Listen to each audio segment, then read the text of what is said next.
Today I am going to start chapter 8 selection and looping in QBasic. Recalling selection in QBasic. Sometimes we want to execute a set of instructions based on some selection statement. The method by which a decision is made in a program to execute selected statement out of number of alternative statements is called decision making. QBasic provides following types of conditional statement. Condition के according QBasic कुछ statement provide करता है जिसे कि हमें पढ़ना है. तो इफ देन स्टेटमेंट पढ़ेंगे, इफ देन एल्स स्टेटमेंट पढ़ेंगे, if then else if statement पढ़ेंगे और लास्ट में है fourth select case statement. Any expression that result into either true और false is called a condition. कोई भी स्टेटमेंट होगा या तो ट्रू होगा या तो फॉल्स होगा. इसे ही क्या कहा जाएगा? एक कंडीशन. एक कंडीशन है कि अगर ऐसे बोले वर्षा हो रही है और वर्षा नहीं हो रही है, तो इसमें दो, एक ट्रू वाला क्वेश्चन है और एक फॉल्स क्वेश्चन है ना. तो इस टाइप का जो स्टेटमेंट होगा वो कंडीशनल स्टेटमेंट होगा. तो अब पढ़ेंगे इफ देन स्टेटमेंट. देखिए the group of statement. If then statement पढ़ने से पहले आपको क्या करना है, यहाँ पे तो मैं एक्सप्लेन कर रहा हूँ, बुक खोल के रखना है सामने और बुक के माध्यम से समझ आपको ज्यादा अच्छा समझ में आएगा, इसलिए बुक के साथ साथ आप वीडियो देखेंगे. देखिए इफ देन स्टेटमेंट पहला स्टेटमेंट है the group of statement gets executed on the basis of the conditions being true. Syntax if conditions then statement ending, ऐसा करके लिखा है. फिर इसके बाद देखिए if condition then statement ending, ये इसका क्या होगा? सिंटैक्स हो गया, ये फार्मूला हो गया. ठीक है, ये इसका सिंटैक्स है. मतलब इस टाइप से कोई भी हम स्टेटमेंट जब क्रिएट करेंगे तो इसकी हेल्प से क्रिएट करेंगे. ठीक है, अब आपको एग्जांपल समझना है. देखिए एक एग्जांपल लिया गया है, जैसे लिखा है बुक में वैसे लिखेंगे. लिखा CLS let age equal to 0, input enter your age. फिर लिखा है age. If age is greater than 18 then print you can board ending. ठीक है, अब देखिए इसका क्या मतलब हुआ? जिस तरीके से लिखा गया है, ठीक है, उसी टाइप से आपको कॉपी में लिखना पड़ेगा. देखिए इसने लिख दिया है इनपुट इंटर योर एज, है ना, और उस स्टेटमेंट का यूज किया है. कौन से स्टेटमेंट का? इफ देन स्टेटमेंट का. एक कंडीशन लगा दी है. ठीक है, क्या कंडीशन? इनपुट करना है इंटर योर एज. ये इसका प्रोग्राम बना हुआ है. If age is greater than 80, जिसकी एज क्या होगी? 18 से ज्यादा होगी. प्रिंट क्या देगा आपको आउटपुट में? यू कैन बोर्ड, आप बोर्ड दे सकते हो, है ना, एंडिंग. तो इसका देखिए आउटपुट कैसा आएगा. इसके आउटपुट की हम बात करें, ये प्रोग्राम जैसे दिया उसको और आप लिखोगे, ये लिखेंगे जब आप कंप्यूटर में, तो आपसे ऐसा इसका जो आउटपुट है वो समझा रहे हैं. लिखा रहेगा enter your age, enter your age.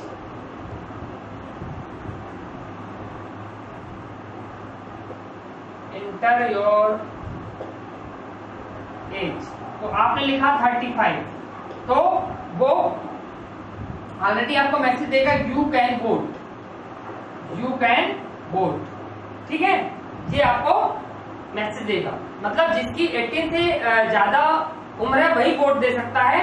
ये इस प्रोग्राम्स में क्रिएट किया गया है ना. इस प्रोग्राम को QBasic में आप लिखेंगे तो आपसे इस टाइप से आउटपुट मिलेगा. बोलेगा एंटर योर एज, आपने लिख दिया 35 और आपने 50 लिख दिया, तो वो आपको नहीं अलाउ करेगा बोर्ड के लिए, क्योंकि उसकी कंडीशन डाल दिया कि 18 से क्या होना चाहिए? ग्रेटर देन होना चाहिए.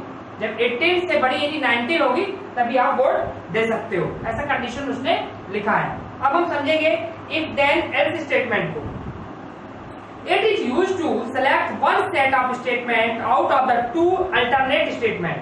इसमें दो स्टेटमेंट होंगे, जैसे कि पहले वाले में क्या एक स्टेटमेंट था. Block for execution if the condition is true, the first statement block is executed, otherwise the else statement block is executed. ठीक है, देखिए सिंटैक्स से समझना है आपको. If condition then statement block 1, मतलब दो स्टेटमेंट हो गए. एल्स अगर ऐसा नहीं है, पहला स्टेटमेंट फॉलो नहीं करता, तो स्टेटमेंट 2 क्या करेगा? स्टेटमेंट ब्लॉक 2 करके फिर एंड एक लिखा है. इसी इसका ये क्या होगा? सिंटैक्स हो गया. हमको इसी इसका यूज करके क्यू बेसिक में प्रोग्राम बनाना है। देखिए CLS लिखा है तो हर प्रोग्राम में आप CLS लिखेंगे और इंडिव भी हर प्रोग्राम में लिखेंगे, इंडिव भी लिखेंगे, ठीक है। देखिए लिखा CLS एग्जांपल में देखिए input age if age is greater than 18 then print you can vote, है ना।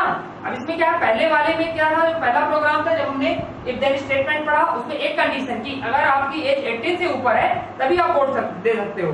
इसमें क्या किया है, इसने एक कंडीशन और लगा दी कि यदि 18 से ऊपर है तो यू कैन वोट, अगर नहीं है तो print you can not vote, print you can not vote. मतलब आपसे यहाँ पर क्या मांगेगा, इंटर योर एज, आपने डाला 35 तो बोलेगा यू कैन वोट। अगर आपने यहाँ 18 से नीचे डाल दिया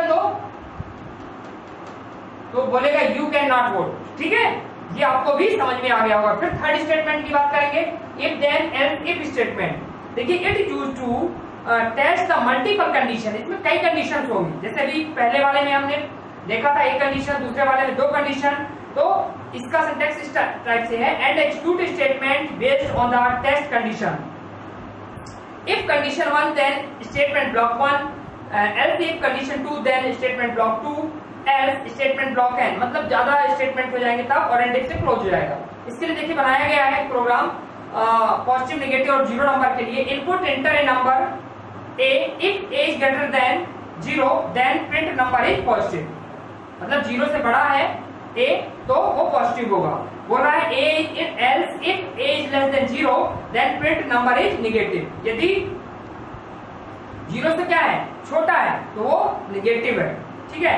ऐसे करा, a की जो वैल्यू है क्या है, 0 से छोटी है तो वो नंबर क्या है, निगेटिव है। और लास्ट में लिखा else print number is 0 and if, ठीक है। अगर दोनों कंडीशन नहीं है तो वो नंबर क्या है, 0 है।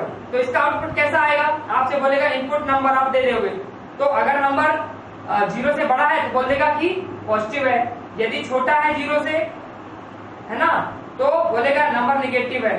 अगर ऐसी दोनों कंडीशन नहीं है, मतलब ना तो 0 से बड़ा है और ना तो 0 से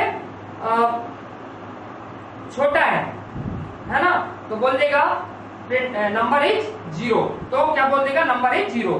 फिर इसके बाद इसमें हमें लास्ट स्टेटमेंट पढ़ना है, select case statement. The select case statement is also used for decision making in QBasic. It is an alternative statement of if then else statement. It is a compact way to check the multiple possible value of a single variable.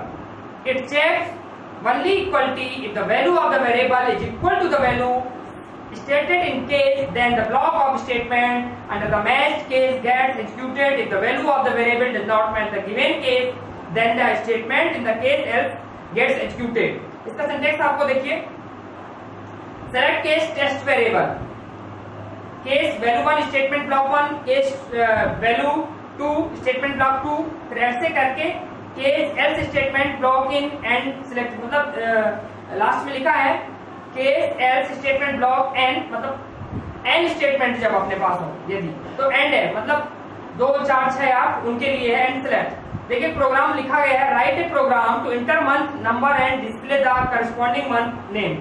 देखिए लिखा है CLS input enter the month number, ठीक है। M select case M, अगर पहला दे दिया कि print जनवरी, print फरवरी और ऐसे पूरा, मतलब क्या है, इंटर द मंथ नंबर। ये पहला कौन सा हो गया, केस फर्स्ट में जनवरी लिखेगा और सेकंड में फरवरी लिखेगा, थर्ड में मार्च दिसंबर, ऐसा प्रोग्राम बनाया गया है पूरे दिसंबर तक। Print invalid month number, print selected, ठीक है। तो selected case can also be used to check the range, ठीक है। तो इसका क्या आएगा, आप मंथ करोगे ना तो ऑटोमेटिक मंथ के नेम आएंगे, ठीक है। मंथ के name, inter the month number. अगर आपने 2 नंबर किया तो फरवरी आ जाएगा, 3 नंबर किया तो मार्च आ जाएगा। इस टाइप से प्रोग्राम बनाया गया। दूसरा प्रोग्राम देखिए, print program to print the division of a student on the basis of the following table. Average marks देखिए ग्रेटर देन इक्वल 60 लिखा है, first division 50 to 59 second division, 40 to 49 third division, और अगर greater than 14 होगा तो fail होगा। इसके लिए बनाया गया प्रोग्राम कि 60 से इक्वल और 60 से ऊपर है ना, ऐसा बनाया गया। तो फर्स्ट डिवीजन यदि 50 to 59 के बीच में अगर 60 को भी टच करेगा तो वो फर्स्ट डिवीजन है, 50 to 59 होगा तो सेकंड डिवीजन है, मतलब 40 to 49 थर्ड डिवीजन है, और 40 से नीचे है तो वो फेल है। तो इसमें से आपसे बोलेगा एवरेज मार्क्स देंगे तो बता देगा आपको, ठीक है, कि कितना कौन सा डिवीजन लगेगा, तो बताना पड़ेगा। एवरेज मार्क्स अगर आप दे देंगे तो वो आपको बताएगा कि कौन सा डिवीजन है किसी भी बच्चे का, ठीक है। इसका आउटपुट ऐसे आएगा, एवरेज मार्क्स आपसे मांगेगा, ये प्रोग्राम जैसा है वैसा लिखेंगे और आपसे क्या कहते हैं एवरेज मार्क्स आपके देने के बाद में वो आपको ऑटोमेटिक बता देगा कि आपका कौन सा डिवीजन है। तो यहां से अभी हमने टाइप्स ऑफ कंडीशनल स्टेटमेंट पढ़ा और नेक्स्ट वीडियो में लूपिंग पढ़ेंगे। तब तक के लिए गुड डे, थैंक यू।